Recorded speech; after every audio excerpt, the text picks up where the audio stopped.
Ok, entonces vamos a continuar con el tercer paso, que es crear las tablas. Vamos a copiar la primera.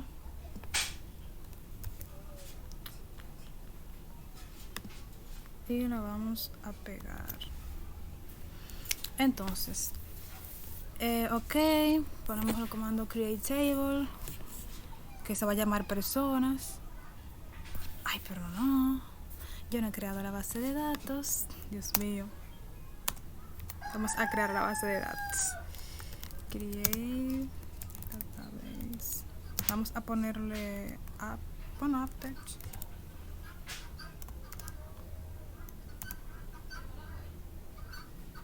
Vamos a ponerle en uso.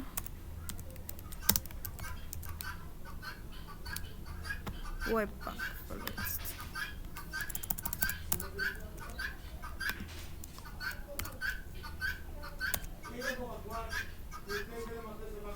Bien.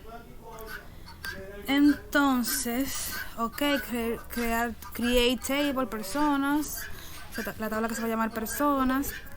Le ponemos el ID o código, se va a hacer el nombre de ese campo, ID pair, tipo de dato entero, primary key, o sea que su llave primaria, y le vamos a poner que se autoincremente. Nombre persona, el apellido de la persona, el sexo, su fecha de nacimiento, tipo date, su estado civil y su fecha de registro, date time. Ok. ¿Por qué crear? O sea, porque yo deduje crear esta tabla primero. También, como dije anteriormente en el primer video, eso no nos explicaron en base de datos 1. Justamente algo parecido nos explicaron. Que, por ejemplo, debe de haber una tabla, en un caso así, que se llame personas, que va a ser una tabla general. Ya si se va a hacer una tabla, por ejemplo, que se llame empleado o cliente, va a ser más corta, porque ya esos datos que están aquí no hay que repetirlos. Solamente los campos que no estén ahí. Ok, entonces vamos a darle a crear. Dice, no seleccionada. Qué raro. Ok, fue que yo no le di bien a ejecutarse. Ok, entonces ya esa base de datos, esa tabla en esa base de datos está creada. Vámonos con la segunda tabla.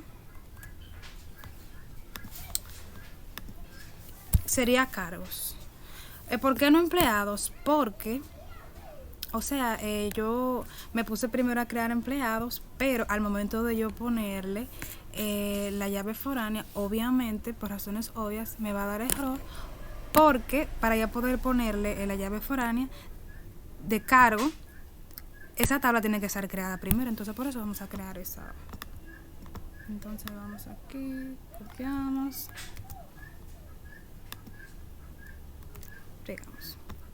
Create table, se va a llamar cargos, el ID del cargo, el tipo entero, primary key, que se incremente, el ID de la persona, entero. Entonces aquí le ponemos una llave foránea, esa se va a relacionar en referencia a la tabla personas. La descripción del cargo, cuándo se creó y cuándo se actualizó. Vamos a crearlo. Listo. Vámonos con la otra tabla. Ahora sí vamos a crear la tabla empleados. Copiar.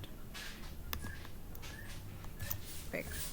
Create table empleados, el ID de la persona, como dije anteriormente, como ya yo hice la tabla personas, no tengo que crear aquí de nuevo el nombre del empleado, el apellido y todas esas cosas, porque está en la tabla general y estas se entrelazan. Le ponemos la llave foránea en referencia a la tabla persona, el ID del cargo, como ya esa tabla está creada, aquí solamente hay que relacionarla con el ID. También le ponemos la llave foránea a la tabla cargos, la fecha de ingreso y el salario de dicho empleado. Le damos a crear. Ok. Vamos a crear otra.